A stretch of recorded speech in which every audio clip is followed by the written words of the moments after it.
Perfect. Oh, beautiful. Beautiful.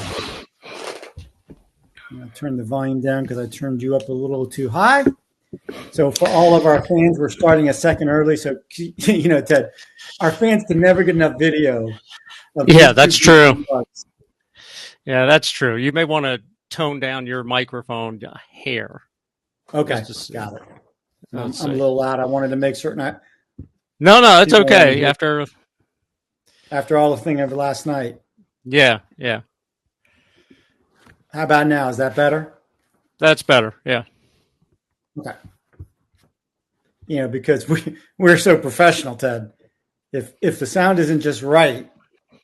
Well, the sound and I don't want to blow my ears out. Backlighting's fabulous, yeah. And you are very dainty, Ted. Yeah, that's it. Yeah. As a rule of thumb, one of the adjectives I use for Ted is dainty. Yeah, that's it. Yeah. A little soft. Well, now let's not get carried away.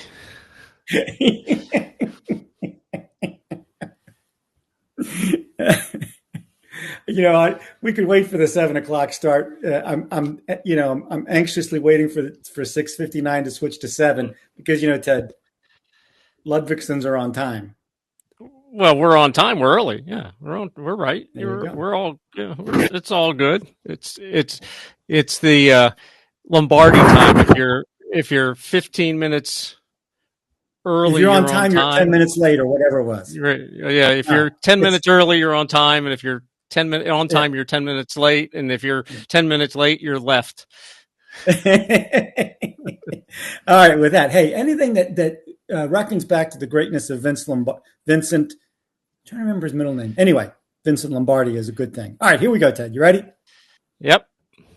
All right, and the director says, "Action." Here we go. Sure, he does. Welcome to Ted. Don't interrupt my flow once I start. You got it. All right. You're flowing. Go for it. Welcome to episode 4 of the Grumpy Brothers Sports Show on Millions. I am Chris Ludvigson, joined by Ted. Say hey, Ted. Hey. Yeah, I don't even get the Ted anymore. All right, here we go. No, you get it. You get it on the podcast. I have to have a separate. I have to separate the two and have a trademark. The normal podcast from the Millions show. Okay, here we go. Thank you to our listeners. Please, if you love this great banter, yes, the podcast is where you need to be. Yeah, this is a great ad for the weekly podcast that you can find on Apple Podcasts, Spotify, and Odyssey. We have 3 primary topics tonight. First, as a continuation, I can't remember, was it the last one or two episodes ago on Millions, Ted? We did the Damian Lillard trade. And I think it was the last one. I think you're right. And as you correctly predicted, I'll give you kudos on this, Ted. You said the Blazers weren't keeping Drew Holiday, and sure enough, he's been shipped off back to the East to the Celtics. So that'll be topic 1. Topic 2 with the Phils closing out the Braves. I was trying to come up with the right adjective for the win last night. But it was a series-ending win last night. They closed it out. They survived their bullpen. Yeah, as we said, when moments. Craig Kimbrell unleashed one that missed the plate by about 6 feet, I thought, ooh. Anyway, the 2 Major League Championship Series are set, so we're going to talk that. And then afterwards, Ted, with my guy, Zach Wilson, showing glimmers of life for the Jets. Yeah. We're going to discuss their QB situation and options going forward because there's some interesting rumors floating. And as always, I see at least one person has joined the stream. So there you go. If any other topics want to be discussed, let us know and we'll jump in. Let's begin here with the Holiday trade, Ted. And let's recap it first. The Celtics get Drew Holiday, and that allows them to, I think, create a very nice starting 5. The backcourt will be he and Derek White. And then you've got Jason Tatum, Jaylen Brown, and your guy Kristaps Porzingis in the front court. It's a very nice starting 5. Yeah. And the Blazers get back Robert Williams, veteran guard Malcolm Brogdon, who I think experts are saying he's likely to be moved. Yeah, I mean, well, aren't they? They're about ready to start, so they may play him for a little while, see how their rookie goes, and then maybe move him to somebody who needs him for the playoffs. You know. Well, I think that actually makes great sense to move him, Ted, because I like Malcolm Brogdon a lot as a player. I don't hold the fact that he went to UVA as to hold that against him any grudge any longer.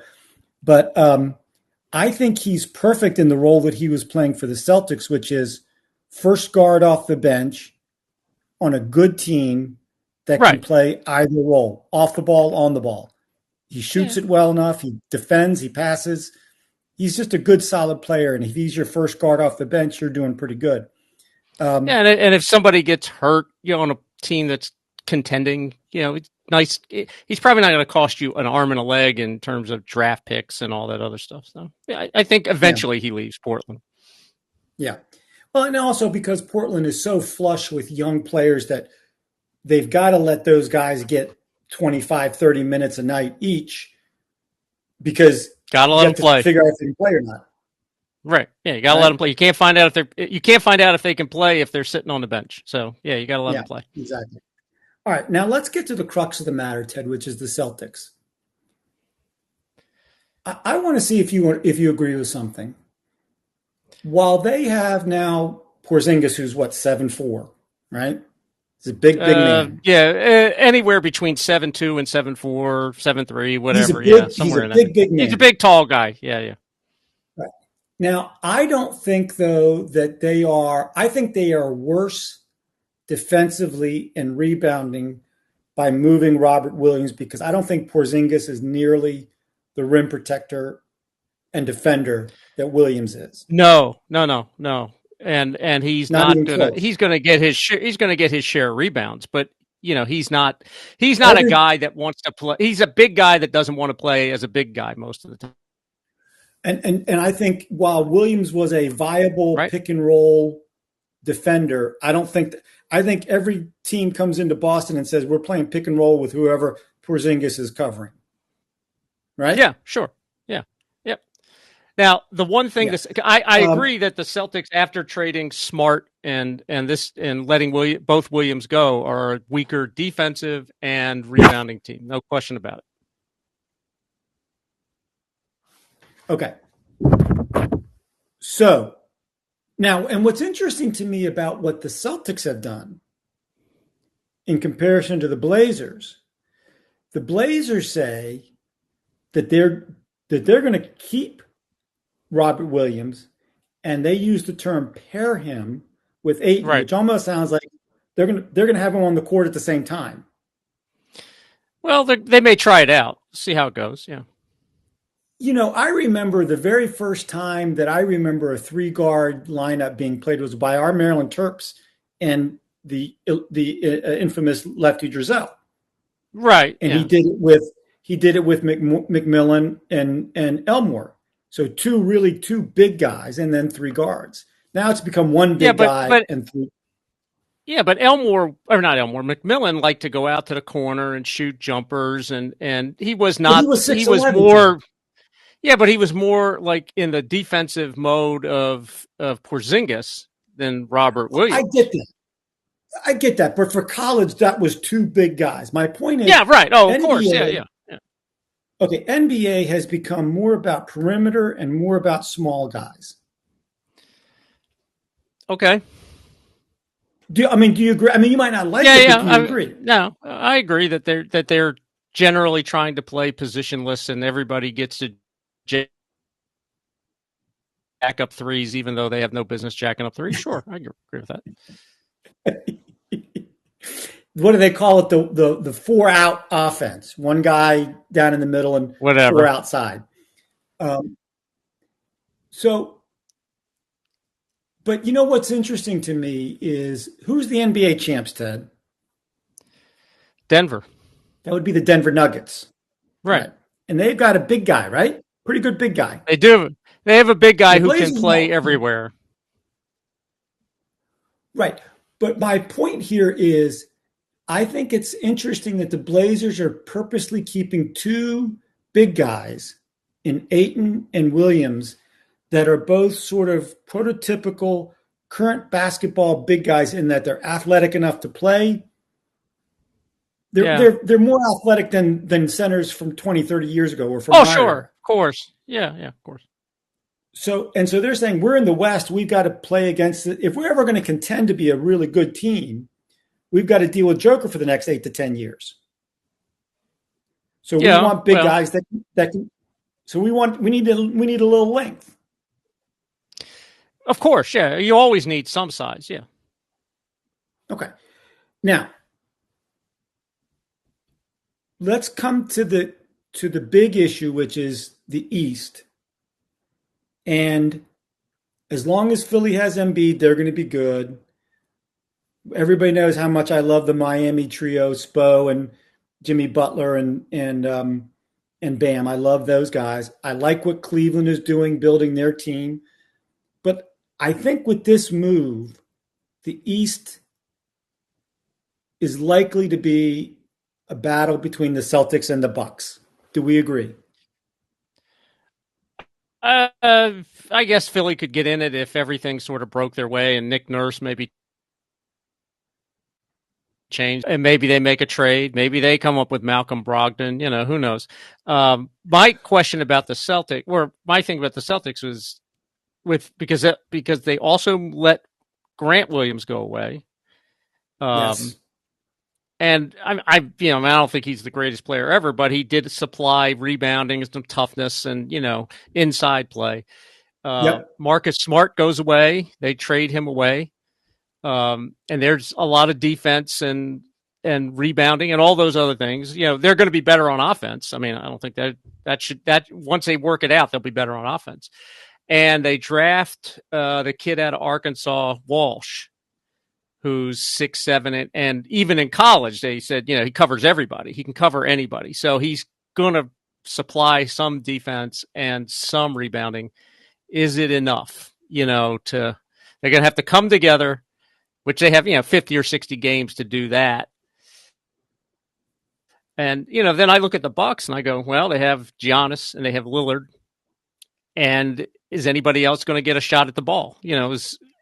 How's that going to work? Because they have more or less because Holiday was more of a pass first guy, right? He's trying to keep everybody else involved in the offense. And now Lillard, if he's going to be the primary ball handler, he likes to shoot. Yes, he does. Is he as good a defender? Is he as good a defender as Holiday? And my question, my answer would be no. So I'm not sure that the Bucks are. I'm not sure the Bucks are substantially better, except at the end of the game where they have two, big time scores. Okay. Yes. So I agree. I think Dame is brought in to be take the pressure off of Giannis through the bulk of the game, and in the fourth quarter, tie game, 4 minutes left. Dame, go get us 3 or 4 buckets and let's close this thing out, right? That's what he's. Well, it gives him an option. It gives him. They can play 2-man on one side of the ball. They can give Giannis the ball, and then he can try and go to the basket, or he can, as he goes to the basket and everybody drives or jumps on him, he can dump it out to Lillard at the 3-point line and let him shoot. Yeah, and Ted, before the Bucks brought in Holiday, what was he? Was he playing with the Pelicans then? I believe. Yeah, he was with the Pelicans. Yeah. So clearly, I didn't see a lot of Pelicans games. Nobody has seen a lot of Pelican games. Even the staff at the Pelican game haven't seen a lot of Pelican games. They're watching that. People in Louisiana haven't seen a lot of Pelican games. But when you see Holiday there for 2 years, you really realize how good of an overall player he is. And to your point, he's literally not going to defend anything close like him. He's not going to do the dirty work that Holiday did. He's not going to probably rebound as well. So, and we always talk about it with some other teams. There's still only one ball, right? So right. Just because you put It's not like it's not like in football where like in a video game, if you put a 95 rated player on a video game in place of an 85 rated player, you're automatically going to get. That's not the case, right? No, this is not the case. No, in a real game, you have to. And make Holiday it work as a team. Holiday fit. He fit because he made Right. everybody else. Whereas Lillard Right. now has to come in and he kind of has to. He probably has to alter his game because this to me always looked like a trade of, well, we don't want Miami to have him, we'll take him, and then we'll somehow figure it out. And I'm like, this doesn't look like the right trade to me, but I don't know. I'm not in love. I haven't been in love with the trade. Okay, I haven't been in love with one other thing that was happening right before the trade was announced, Ted, which was there were starting to be grumblings about Giannis not possibly re-signing. And I think this was the Bucks saying to Giannis, hey, look what we did because we're going for it and we're giving you as many pieces of the puzzle to go for it. So stay with us. Well, you won it with this guy. And now we're trading him away to get some other guy who has a bigger Q rating or a bigger name, and he's going to get more money. That doesn't make him a better team. It doesn't. It doesn't make him a better team. Okay. So look at. I'll go back a zillion years, right? The Lakers trade for Wilt, because that's what we do. Yeah. Well, yeah, but I mean, the Lakers trade for Wilt when they already have Jerry West and Elgin Baylor. They didn't get better until Elgin Baylor had to retire because he was hurt, and they brought in a bunch of guys that were, Wilt and Jerry West, you handle the ball, and everybody else just does something else, and they didn't get better. Whereas, like the Knicks of that era, and even the Celtics before that, they fit, everything fit, and I it may work for Milwaukee. I'm not saying it won't. I'm just saying I didn't like it because I think they were trying to force it. Okay. So I think they were trying to play video game or fantasy basketball. That's what I think. Okay.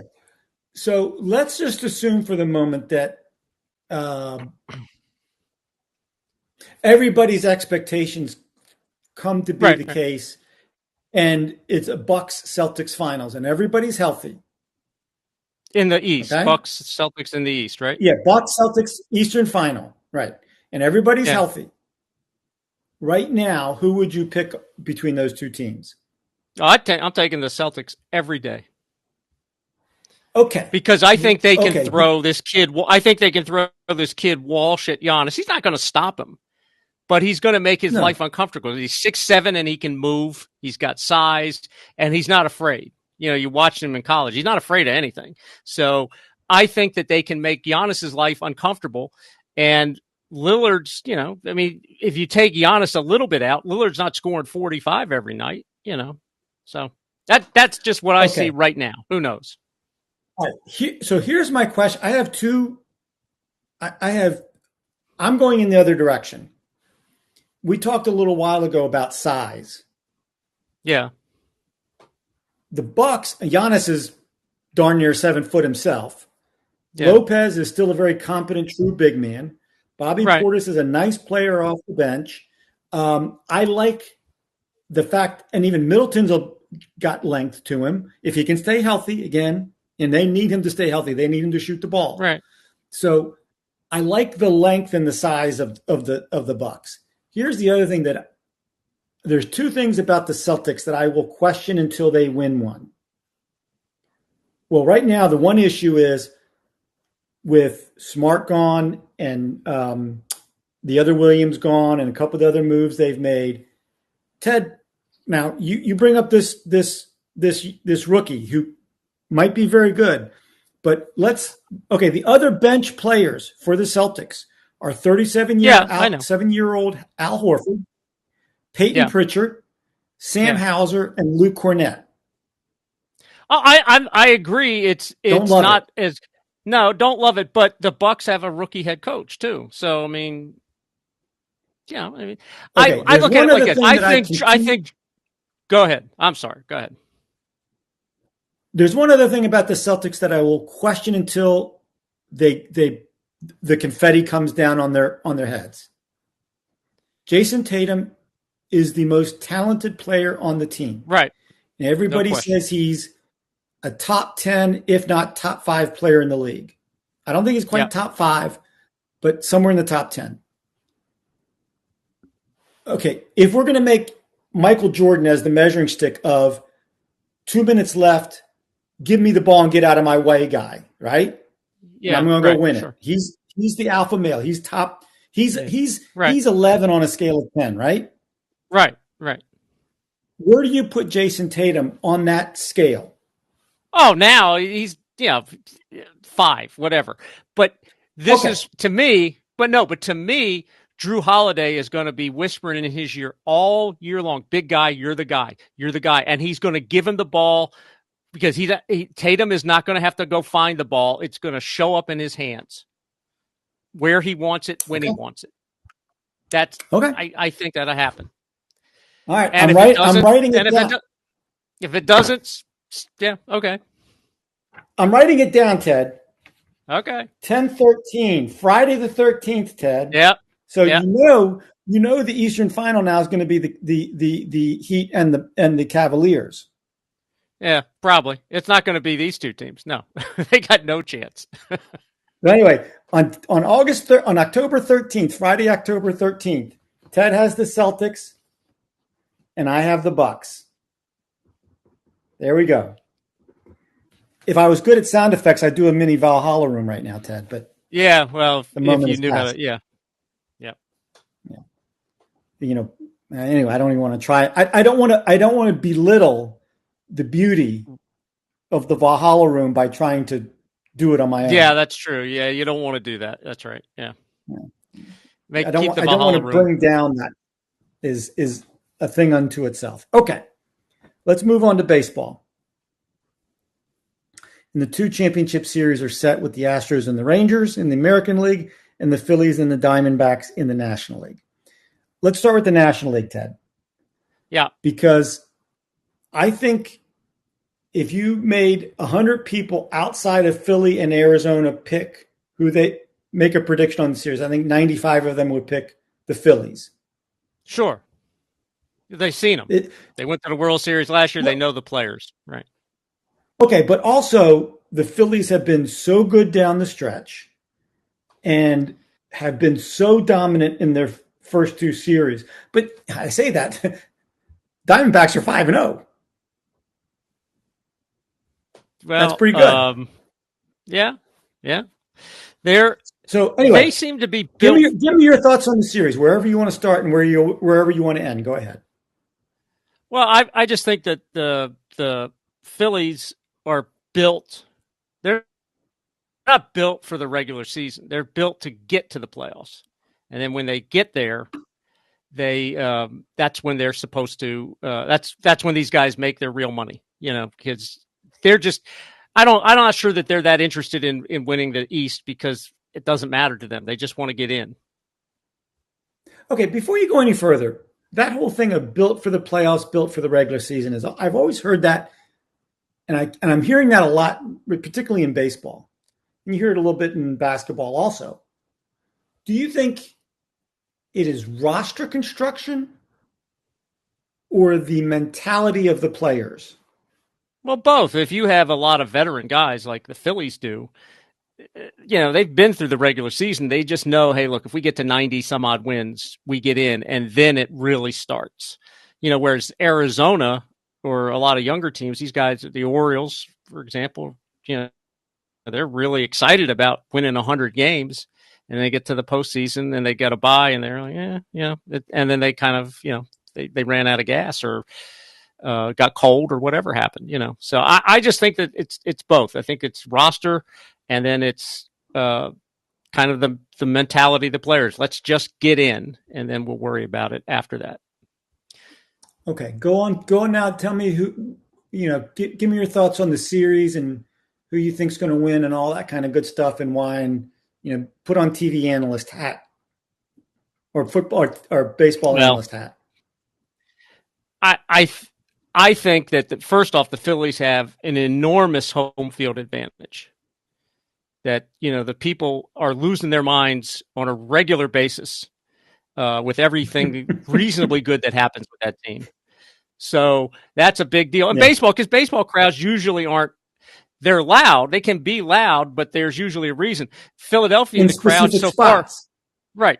Philadelphia, it seems to start at an 8 and go up as the spots occur. But it's when I think teams are walking out there going, "Oh, we've been here during the regular season, but this is not the same bunch that shows up during the regular season." I have Zach Wheeler, and that's a pretty good place to start. I know Arizona has Gallen. They have Zach. Nola's pitching really well. But I like the Phillies Zach better than I like the Diamondbacks Zach. Yeah. I like Wheeler better than Gallen. Yeah. Well, Gallen's pretty good. Nola's pretty good. He's been pitching well. Ranger Suarez gives them good starts. He gives them 5, good innings, and that's all they're asking for from him. I'm not sure who the fourth guy is going to be, or if they're just going to go with a bullpen game. And they hit the ball. And their defense is so much better than it was last year with Stott playing second base and Schwarber getting to DH full time and the kid out in center field, Rojas. They're not even worried if he hits. They just want him to go catch everything. One thing that I've noticed about the Phillies this year, and it has to do particularly with Stott, he has improved his offensive game so much. Yeah, he's way better. That they can now play Rojas and Marsh at the same time because they're getting so much offense from the second baseman position. They can put 2 marginal offensive players in the outfield, and they still got enough punch. Right. And Castellanos has come alive.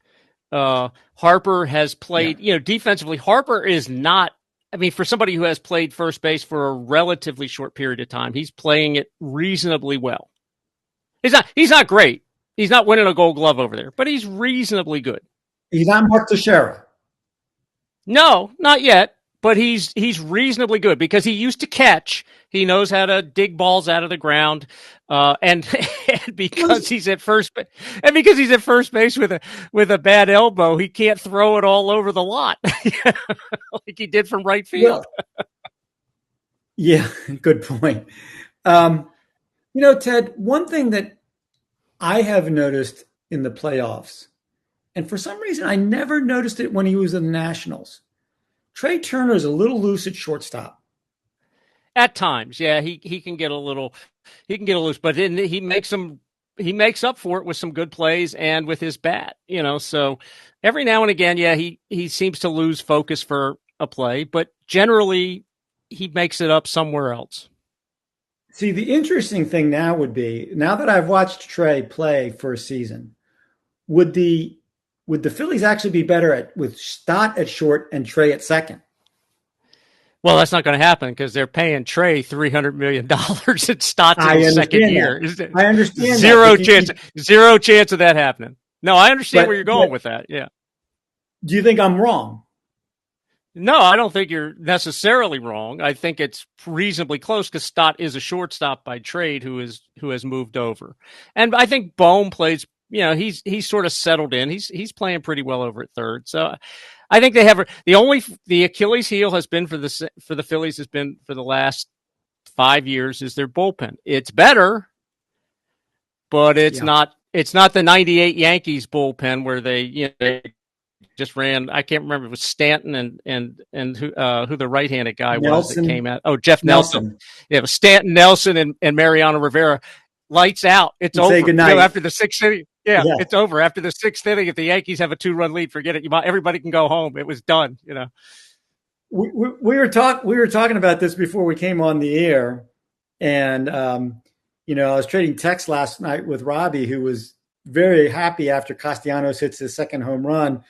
But when Alvarado walks the 7th and 8th batters, and then Kimbrel starts throwing it to the backstop, I thought, oh, this is going to end badly, and I still don't quite know how they finagled their way out of that. Hey, here's the thing, Ted. Acuna. Yeah. How close can I get my fingers? Right. That's how close it was. Yeah. But Rojas still makes a heck of a catch tomorrow night. Yeah. Yeah, but Rojas makes a heck of a catch out there. And that's what I mean. Their defense is so much better that. But that's enough about the Phillies. We can talk about Arizona some too. Their pitching's pretty good. Gallen's really good. Yeah. Here's my comment about the Diamondbacks, and I mentioned it at the beginning. They're 5-0 with 4 wins on the road against 2 division winners. Right. You can't just like write that off and say, well, the Phillies are winning in 5 or it's a sweep. No. You know what this reminds me of a little bit? I can't remember what year it was, and I should have looked it up. But the year that the Rockies were not a great team, and they made the run all the way to the World Series, and then they got to the World Series and they played the Red Sox and they got swept because eventually it showed up that they were a good team, not a really good team. Right. I think eventually that's going to happen to the Diamondbacks. I just don't know if it's in this round or the next round. Yeah, I Arizona is one of those teams that people said would benefit from the new rules because they're young, athletic, and fast, and and they have. They had their bumps during the season, probably some injuries, and guys that are young aren't used to a whole 162 games. But it's a really good team. They got a lot of nice parts, and they're hot.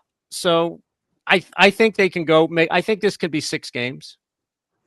I think the Phillies will win in 6. I think the Phillies will win in 6. Yeah, that's what I've got also. Okay, let's go over to the American League, Ted. Ted, I love this matchup. I don't know how Texas got there without Jacob deGrom. I have no idea. I don't know how they even finished the season after they gave him $1 zillion for 7 years and said, well, his elbow will be just fine this year. Not so fast. And still they managed to survive. I should have put a stopwatch on how long it took. On how quick it took me to get to deGrom. How long it took me to get to Jacob deGrom being not so much. Yeah. Ted, the Braves and Phillies clearly have a we don't like you rivalry going on amongst those teams. There's a definitive rivalry between those teams. Do we agree? That's right. Yeah, that's okay. 1,000% true. Yep. That when you put 2 really good teams with interesting players that don't like each other in a great environment like Philadelphia, it makes for riveting TV. And with this pace of play rules, it makes baseball games watchable again. It's a beautiful thing. And I think we have the potential of having something very similar to that with the Rangers and the Astros. Yeah, they don't like each other. That's right. Yeah. They don't like each other. They're interdivision. Texas is now an upstart, right? They've sort of come out of nowhere. Although they did spend a lot more money than Arizona did.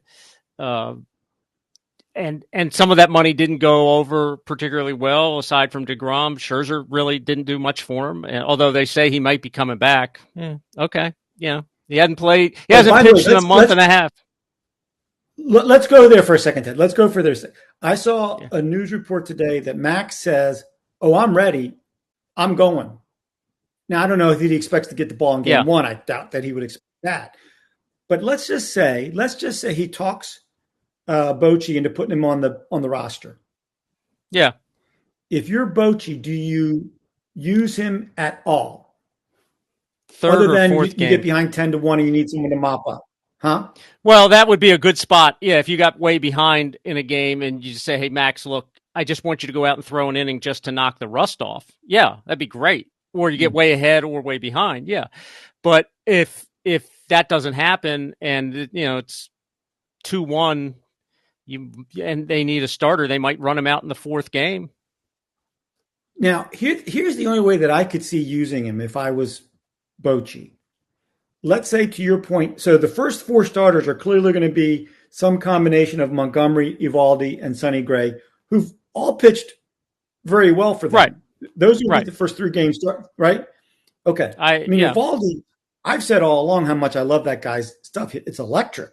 The game he pitched the other night, he was really, really good. Yeah, Montgomery's been really good for them. He just hasn't had enough run support for a lot of his starts. So let's say you get to game 4 and you don't have a game 4 starter that you really feel good about, and you say, okay, I'm going to put together 2 or 3 of my long guys and try and get into the 6th inning. Right. I would say maybe I give Max 1 or 2 of those innings.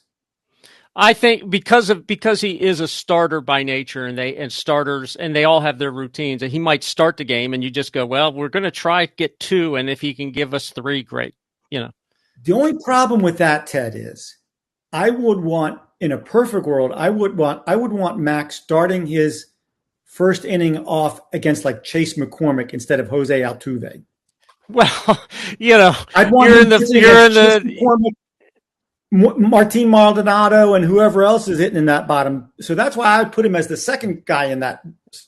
Yeah, but he's so used to being a starter. I think because the Nats tried him as out of the bullpen a couple times in the playoffs, and it never ended well. So I think I'd just start him and be done with it. But to your point from a moment ago, he hasn't pitched in a month and a half. That's what I'm saying. Right. You want his first 3 batters to be Altuve, Bregman, and Alvarez?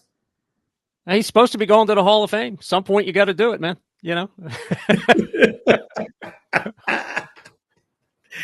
Hey, I'll tell you what, Bob Gibson and Sandy Koufax wouldn't have had any problem walking out there. In fact, you would have had to have 6 guys tie Bob Gibson down not to go out there. So yeah.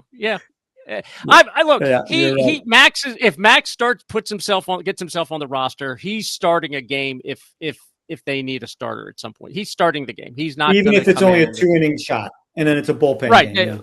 Yeah, I mean last year. Last year the Phillies used Syndergaard in the World Series, and he went for 2 innings and he looked pretty good, and then they ran him out for the 3rd inning or whatever it was. He pitched 3 innings. They ran him out for whatever the length was, and that's when it all fell apart. So you have to have a plan. Okay, Max gives us 2 and everything's looking great. All right, he's coming out. We don't care what he says. No matter what, he could throw 20 pitches in 2 innings and he's still done. Yeah. Well, I mean, if he's so good, if he was to strike out 4 out of 6 and retire everybody, and he's facing the bottom third of their order, you might run him out there, but you'd have somebody ready to go. Yeah, you'd have somebody definitely ready to go. Yeah. All right, now. I like the top 3 starters for the Rangers. Yeah. Kyle Seager is a stud. Corey Seager. And he's the guy you put in the middle of the lineup and everybody rotates around him. Right. The other thing that I love about the Rangers is they've got 4 or 5 or 6 guys that look like they could get hot at any moment and carry a game by themselves for 2 or 3 games. Yeah, but they also get cold. I mean, Garcia is a free swinger. Simeon definitely has a spot where everybody goes when they get 2 strikes on him or when they need him to swing and miss, is they throw a breaking ball down and away. And if it's close to the plate, he's swinging, but he usually doesn't hit it. And the kid in left field, he's a rookie. You don't know, at some point, does somebody figure out something and say he can't? And the third baseman and the first baseman, they're big guys. They have holes in their swing. By the way, the third baseman, Young, does he remind you of anybody? I haven't watched him enough. Tell me who he reminds me of. No, I mean physically, when you see him. I don't know. You tell me. Scott Rowland. He's Scott Rowland. Yeah, you're right. Yeah, you're right. That's a big kid. Yeah, that's a linebacker playing third base. You're right about that, Ted. Yeah, great comparison. Now, so I like a lot about the Rangers. Yeah. And I'm rooting hard for them. Right.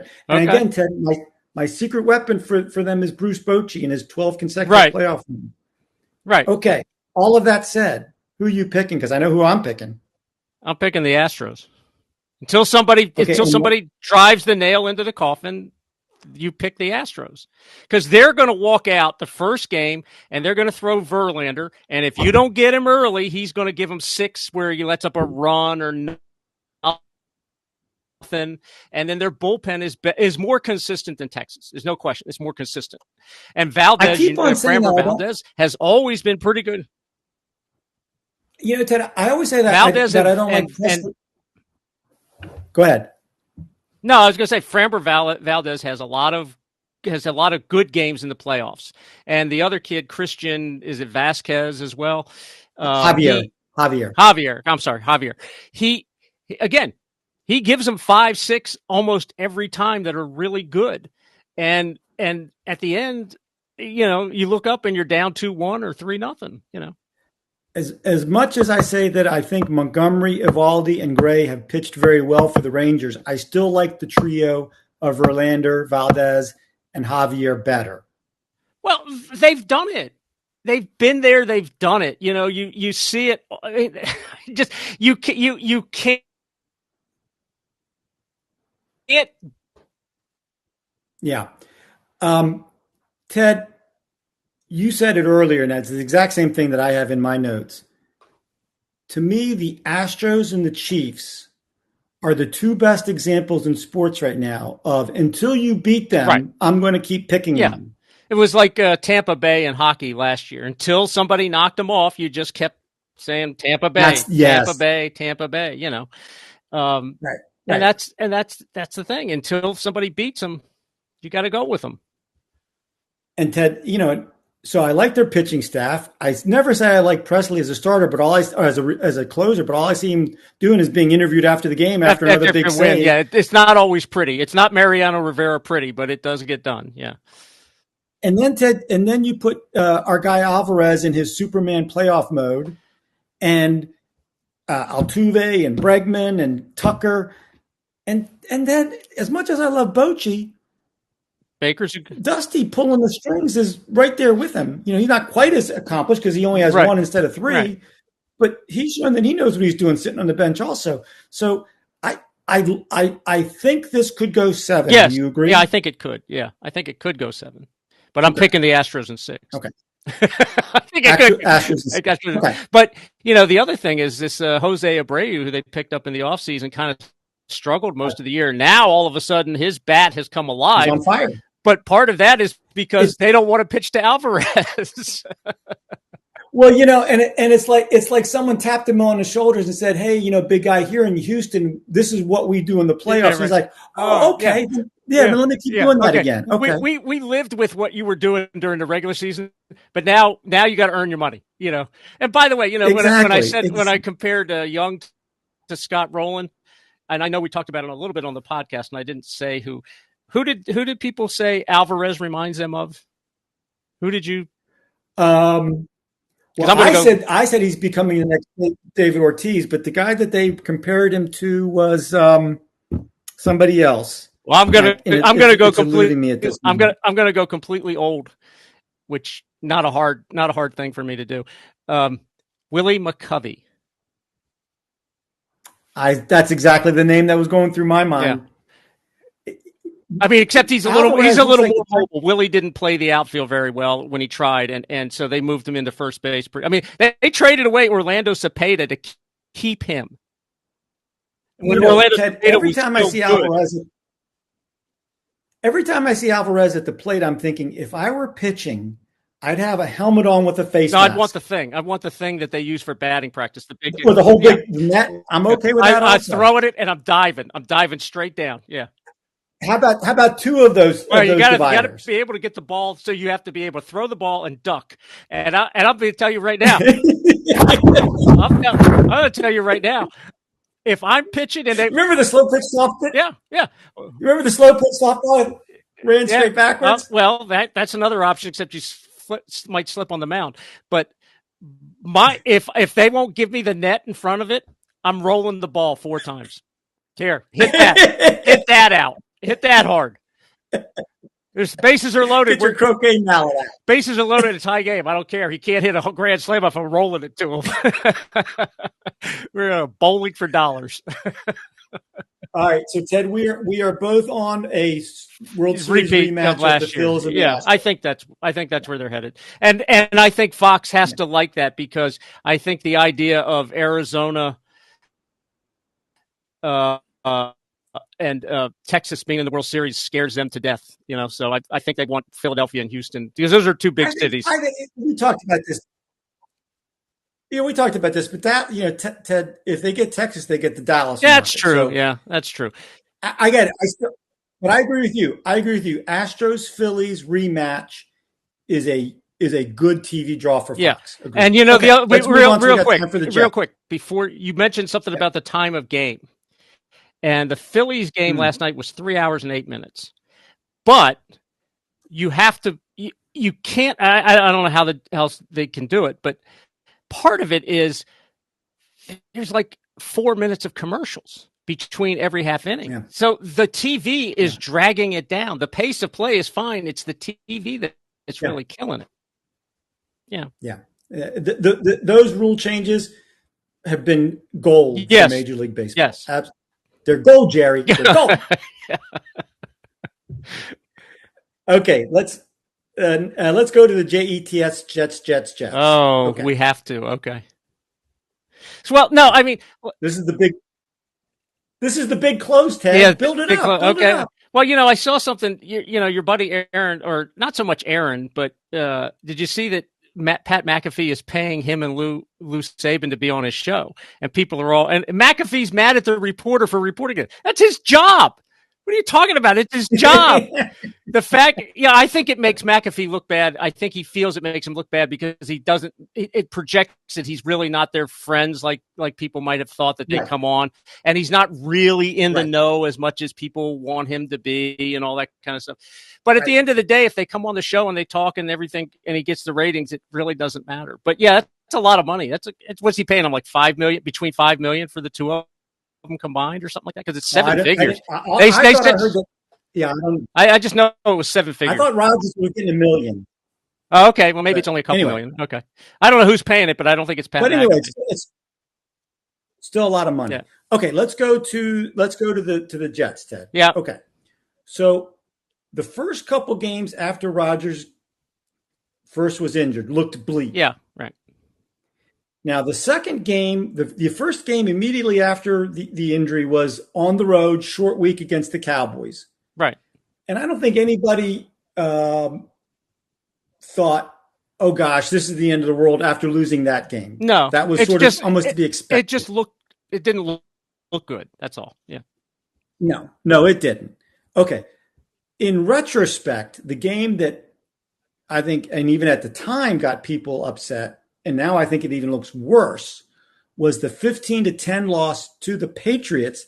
And then the Patriots then lose 2 games in a row by over 30 each. Right. So to only score 10 and to lose against that team that's the mess that it's become makes you think. And Ted, in the game against the Patriots, Zach is 18 for 36 for 157. But the interesting is, as we always say, Belichick always does what? Takes away your best defensively. Thing. Takes away your best thing. So he's clearly got his defense set up to play against the run, because the very good tandem of Breece Hall and Dalvin Cook managed a combined 36 yards on 20 carries. Yeah, that's not going to get it done. So he had the defense set up to stop the run, and Zach could still only throw for 157 yards with 50% completion. So after that game, everybody in the New York media particularly is saying, you got to bring somebody in, you got to go make a move, And the only move that the Jets actually make is to bring in Trevor Siemian, Northwestern grad and career third-string quarterback, to be the third-string quarterback for the Jets. Now, Zach then turns it around to a certain extent against the Jets in prime time, has a very good game for most of the game, 28 for 39, 245, and 2 touchdowns. But he then also fumbles at the end of the game that leads to the 23-20 loss. Right. So it looked good, but he still makes the big mistake. Then he plays pretty well in a 31-21 win over the floundering 1-4 Broncos. Right. Now, that win is great, and his stats are okay in that game. I have them written down, of course. 19 for 26 for 199. No touchdowns, 1 interception. Right. Okay. It's a 31-21 win. Right. But Ted, here's the thing about it. When you look at that game, the Jets win against a bad team, while rushing for 234 yards with a defense that creates 3 turnovers. Right. So while it's great that they won the game and everybody's saying, hey, go get him, Zach. Right. at the end of the day, they won that game with the run the ball, play defense recipe that everybody was touting after Rodgers gets hurt. Right. Okay.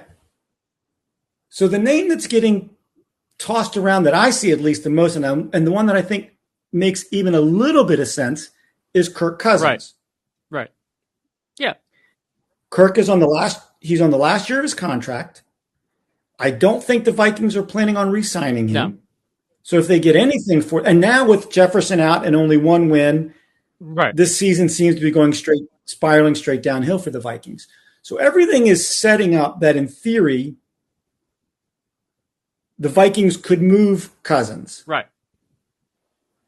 Okay, now with that backdrop. Oh, and hold on, one other point. Anyway, no, before that, I'm going to let you go now. You're the Jets GM.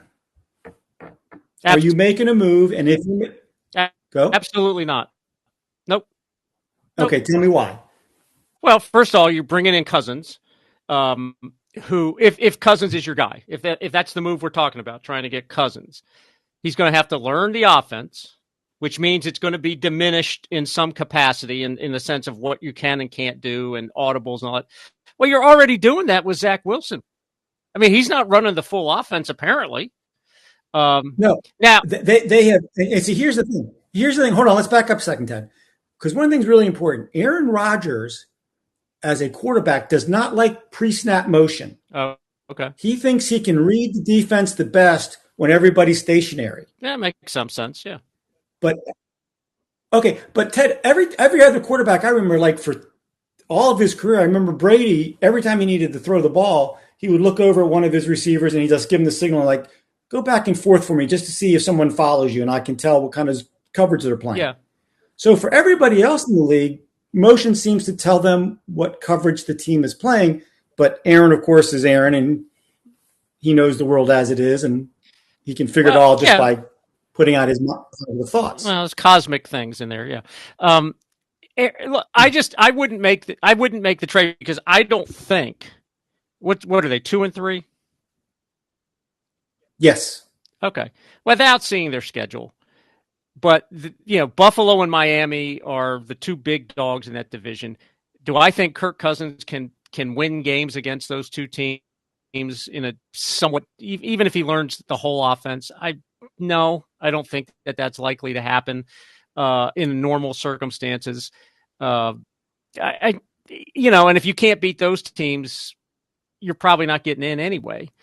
And, then you have the backdrop of the other thing is some of the New York media seem to think, particularly Greenberg up at ESPN, seem to think that Aaron Rodgers is going to be ready week 14 or week 15. Now, I don't know. I don't know. Maybe he only has a small tear, not a full tear. I don't know. And maybe because he's in California and they've got an advanced thing where they're shooting some combination of quinoa, beetroots, and citrus juice into his ankle. I don't know. And maybe they're and Ted, Aaron is using his positive vibes. And he's going in his dark room, and he goes to the herbalist and the acupuncturist and all these other people, and it's all going to matter, how big the tear was and how well they put it back together. None of that other stuff is probably going to, unless maybe it's the foot. Have you ever seen the reflexology guys? They just bang on they kind of massage your feet and do all that. Maybe that's I don't know. I don't know whether, but the thought that so let's just say that somehow he's cleared to play, right? That his ankle is better or his Achilles is better. He's going to. If the Jets are 5-9, are you bringing him back? No, of course not. Oh no! And not even thinking about it. And if you're 9-5 at that point with whoever's playing quarterback, why would you change? Why we're playing well? Why are we bringing? I know we're paying him a lot of money, but why are we bringing a guy that's now, after the beetroot juice thing, he's wrapped his boot that he's wearing around is made of hemp or something. Who knows? What's going on? But and are the Jets even aware of what he's doing as far as treatment? I assume they are, but he's 3,000 miles away. no, I'm not. I'm not even. So the thought of him coming back is silly to me. And if you bring in Kirk Cousins, let's say you bring him in, if you haven't gone and got him already, okay, so you get him. Are you waiting for your bye week so we can look at the book? I mean, what are you waiting for? If you're going to go get him, or anybody else, go get him and trade him Zach Wilson and something else, and go get him and hope that whoever was Simeon is the third string. I don't know who the second string guy is, but I hope the second string guy. Tim Boyle. Okay. All right. So Tim Boyle used to back up right. So let's say he knows what plays because he was with Hackett before. So maybe he can win a game or two, and if he starts to win games, then why did you trade for Kirk Cousins? I don't get it. I think okay. People with the Jets I think that obviously the people with the Jets want the team to win, but the media and ESPN are so desperate because you hear this all the time. They're so desperate for one of the New York teams to be good and for New England to be good, and that's it. Everybody else they don't care about. And the Bears a little bit because so many of them went to Northwestern, but the rest of it they don't care about. I mean, Brady was a godsend for ESPN up in New England. Yeah, you're right. Ted, you made a couple points in there that I want to touch on. You mentioned you don't know their schedule. Here's the Jets schedule. This Sunday, you know who they have, Ted? No. They have the Eagles. Okay, that's a loss. Okay. And I can go play quarterback for the Eagles and probably have a chance to win that game. Probably. Of course, I'm going to pull. Hey, listen, I'm pulling my hamstring the first play out of the huddle. I'm just telling you that right now. We're taking the option play off the table. I don't know who. A lot of handoffs to DeAndre Swift and Kenneth. Yeah, I'll tell you what, they're going to earn their money that week. Yep. So, Ted, the best offensive line from the Jets had been Vera Tucker, the kid they drafted a couple years from SC and had recently moved from guard to tackle. He tears his Achilles last week, so he's out for the season. So, Ted, do you remember the line in Hoosiers that Gene Hackman says to his guard buddy? He says, I want to know what gum he's chewing by the end of the night. Right. Yeah. Yeah. I think Zach's going to know the flavor of gum that each one of those defensive linemen is chewing by the end of Sunday night. Yeah. And I think it's going to be bad. Yeah. Right. Yeah. So that's a loss. So they're 2-4. What you like 30-3 or something? Possibly 30-10, something like that. It may not be that bad, but it's because the Eagles have not been as dominant as everybody wants them to be. I see like Jets, a 31. Yeah, but the Jets 10 could stink. I mean, they could be really bad. Yeah, they could. Okay. Then in the next 3 games, Ted, they have the Giants, the Chargers, and the Raiders. Okay? Maybe a win there. Let's be charitable and let's give them a charitable and give them 2. So after 9 games, you're 4-5. Okay. So you're either going to be 3-6 or 4-5 after 9 games. Right. Now, here's why I do not bring in Kirk Cousins. I've got multiple issues with this. First of all, if you bring in Cousins, and everybody says Rodgers is coming back, definitely. Yeah. So you're bringing in Cousins for less than half of a season, or about a half a season. Yeah, right. So you gave up the first-round draft pick last year for this year coming draft as part of the Rodgers trade. Right. You got some holes on your team already, particularly that Swiss cheese offensive line. Right. So you need all the draft capital you've got. Just trading him straight up Zach Wilson. That's not going to happen. That's not going to happen. Yeah. You have to throw in probably a second or a third round pick. I don't know that you want to give up that kind of draft capital to probably still not make the playoffs and lose one of your best draft picks that you need to build the team for next year to make Aaron feasible. Right. Okay, now, here's the other thing, Ted. And here's the biggest problem, in my opinion. Let's say they make the trade for Kirk. Yeah. And he magically, they put a computer chip in his brain and he very quickly understands the playbook. And no time he's playing and he's functional and zipping passes out to Garrett Wilson and everything's looking the way it should have been. And they roll off 6 out of 7 wins to finish the season. And they get in the playoffs. Yeah. Okay. Yeah. What do you think Aaron Rodgers is going to be thinking about that as he sits in California? Do you think he's still going to come back to the team and mentor the quarterback? Well, or do you think he's going to get a little pouty? Yeah, You think he's probably. going to get a little pouty, Ted? He might retire. Yeah, who knows? I mean, but And he's not going to let's be say the happy Jets with get it. let's say the Jets get super hot and win a playoff game or two. Are you then dumping Kirk Cousins and giving the reins back over to a 41-year-old guy coming off a torn Achilles? Well, they're paying him, 30 something million or whatever it is. So yeah, I mean, you have to. You have to. I personally think that as much as they would never say it publicly, the Jets have to stick with Zach. If they go 6-11, it just means they get one of the best possible picks in the second round. Maybe there's a good tackle waiting for them early in the second round.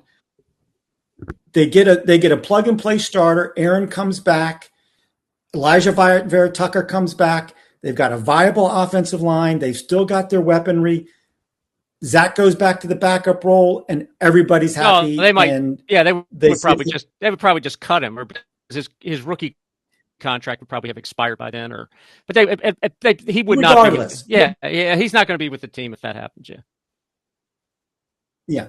But my point is that in many ways, the worst thing that they could do, long run, is to bring in a viable quarterback that gives them that makes them a good team again. And Aaron Rodgers is sitting out in California, and then what do you think he's going to say every week on the Pat McAfee show? Then, well, then that $1 million interview really be worth something. Yeah, it might be. Yeah. Now the thing about that is if they went and got somebody, or if Zach Wilson somehow turned into Joe Namath and they made a run, and they got to the playoffs, maybe then the Jets can trade Rodgers to the Raiders or whoever, and say, look, we're just sticking with this guy. Man. I mean, it would be a lot of things that happen. I don't think any of them are going to happen. I think that at the end, the Jets are going to miss the playoffs, and they're going to go back to Rodgers next year. They're going to go 6-11 because their defense is good enough to squeak out a few wins. And here's the thing about Zach, and you saw it particularly in the Chiefs game. He's got a big live arm. He can make every throw. He moves nicely. I think he's just so far in his head of thinking, oh gosh, I can't make a mistake. I can't make. That's right. Instead of playing to make something happen, he's playing to not let something happen. That's probably a lot of it. Yeah, he's trying to avoid a mistake instead of trying to make a play. And now some of his choices have probably not been very good, but at some point you got to let him go. Ted, I have the solution, and you won't understand this reference, but maybe a few of the people that, if anybody listens to this beautiful episode, they need to bring in, what was the character's name? Dr. Sharon Firestone Anyway, in the second season of Ted Lasso, they bring in a mental health expert. Okay. And she basically turns around all the players. Well, yeah, that might be something. That's what they. Yeah, I'm not doubting it for a minute.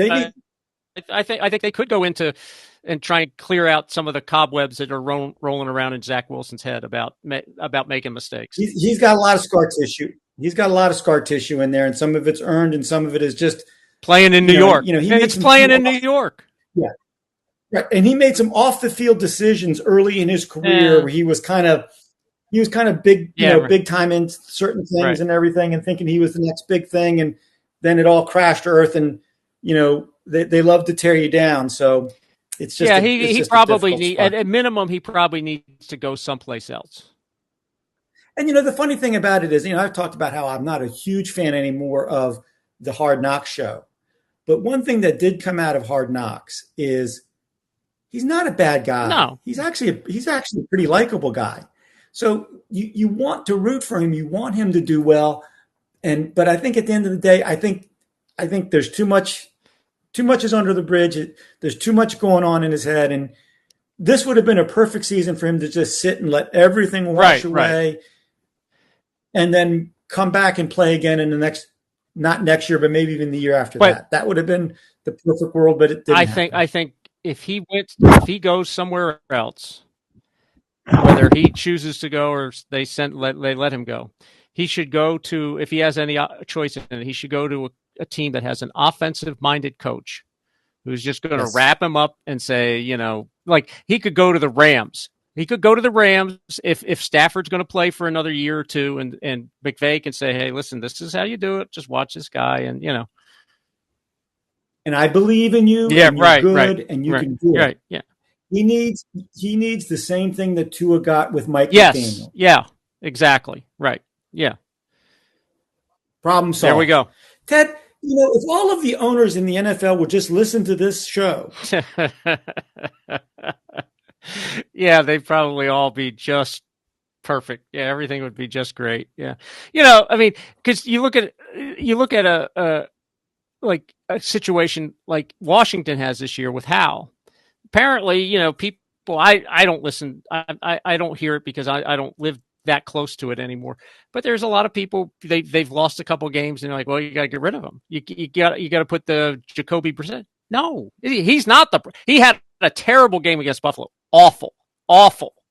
But he's bounced back. And the drive that when they tied the game against the Eagles at the end, right there. I mean, and he was great the whole game, and he was very good against. He was okay against the Bears. I shouldn't say very good, but he was okay against. He was not the problem with the Bears game.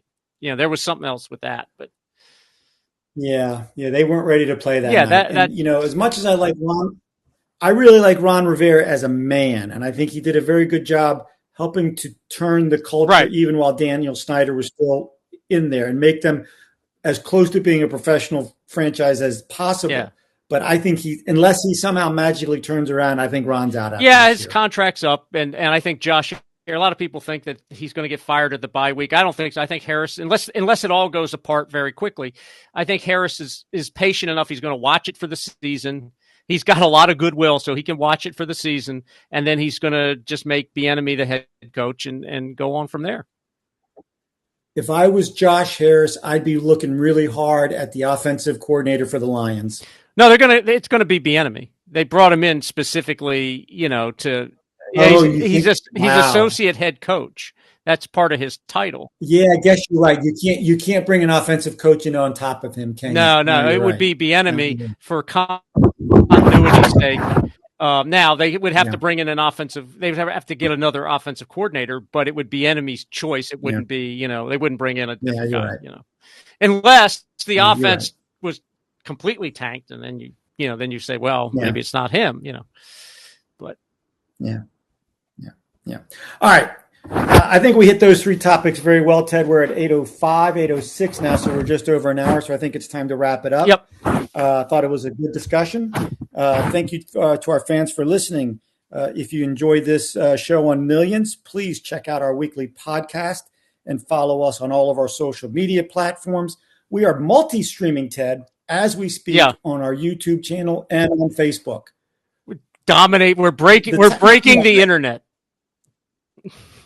It was my issues last night that stopped us from broadcasting last night. Right. So I take that. But I did get us doing multi-streaming with a little help from Jose. Just a little. So anyway, check us out on Instagram, Twitter, and Facebook. You can also email us at grumpybrothersports@gmail.com. And with that, we'll say good night. And we promise to do better next time. Good night.